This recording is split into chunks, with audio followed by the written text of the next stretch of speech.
This episode is called Borrowed Lines, and that's because it consists of two poems, both of which use lines that have been taken and adapted a bit from a couple of other famous poems, one from the 19th century, one from the 20th. I suppose they're famous, although they might not be anymore because I don't know if many people read them. So, can something be famous if the people in whose minds the memory of that thing resides are no longer alive? I'm not sure of that, but really. But the first poem begins with the line, "Oh, to be in England," now that Chris is there. So that refers to a poem by Robert Browning, the English 19th century poet. I think would put him in the Romantic school with a capital R. And that poem is called Home Thoughts from Abroad, and it begins with the lines, "Oh, to be in England now that April's there." I think that "Oh, to be in England" line is pretty well known, and I think immediately people would recognise that. Robert Browning himself is probably famous not only for his poetry, but maybe even more so from the kind of scandalous affair that he was involved in a very romantic, with a small r way, in which he ran off with the daughter of a stern, disapproving Victorian father. There's actually a picture of Robert Browning. I'm not sure if I can actually show this on here. Where is he? Later in life, he kind of looks like a stern Victorian father himself then.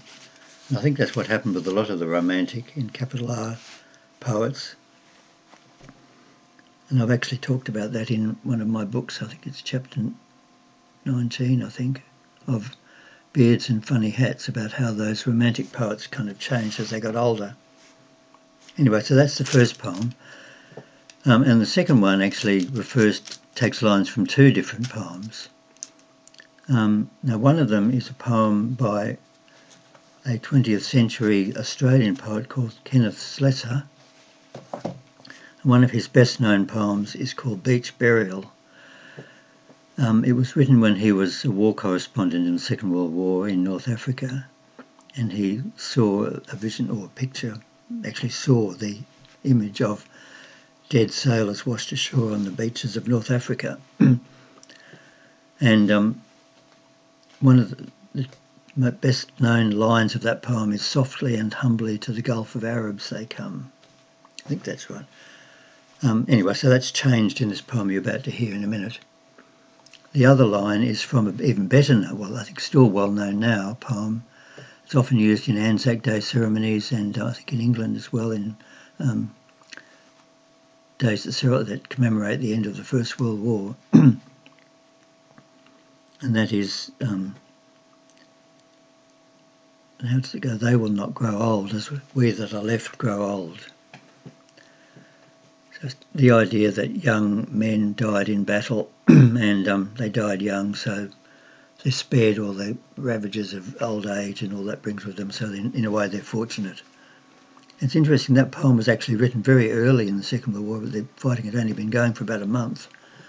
But already some English soldiers had died.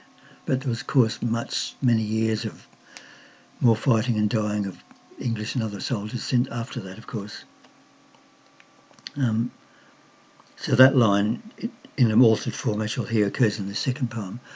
So Beach Burial, that poem by, I think it's Lawrence Binion, For the Fallen, are both very kind of sad, I suppose you would say elegiac, maybe even sentimental. Not that there's anything wrong with that necessarily.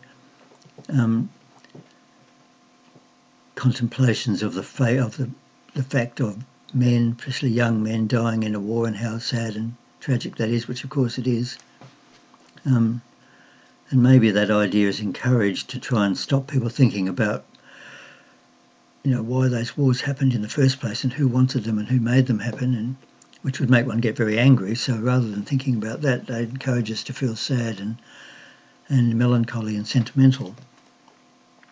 Anyway, the poem that you're going to hear is a very youthful poem. I was only a teenager when I wrote it, and like many youthful expressions, it's dealing with the idea of suicide. Suicide's really not a sad thing, it's more a silly thing, I think.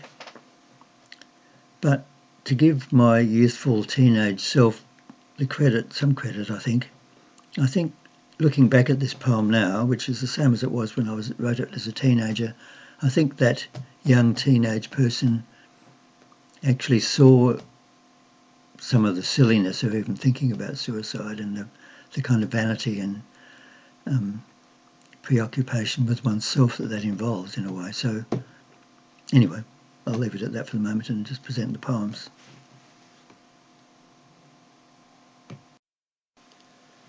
Oh, to be in England now that Chris is there, to gaze with awe upon Britannia's mien, to strut with mellow pomp as empire's heir, midst stallions' gloss and helmets' burnished sheen. By ancient stone heaps, still, mute, perplexed we've been, where Roman troops held the once hostile shore, and have seen the meadows rolling green, where wave on wave of centuries have washed o'er. Sweet spirit, you beheld us there, your creatures, whether from open cheerful faces, or from the statue's unmoved features. And where pillars and luminous saints surround us, in the cathedral's peace-filled spaces, candles held aloft, or guidebooks, there you found us.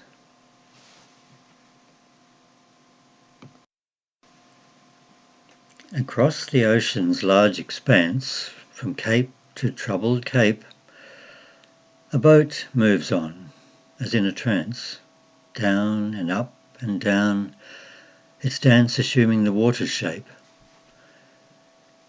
He will grow old, as others grow not old. He who would resist the downward pull, who failed to take the final step when bold, and waiting, found the needed passion cold. One glorious moment, or 10,000 dull. At last, its ropes in fury straining, the boat will cast him out to drown. Amidst the storms and tears raining, far from the Gulf of Arabs, loudly and complaining, he will spin round and down. Will mermaids bring a coral crown, or diatoms to make a wreath? Or eddies tug his jawbone down and up and down, no squeak or groan, the silent gnashing of teeth?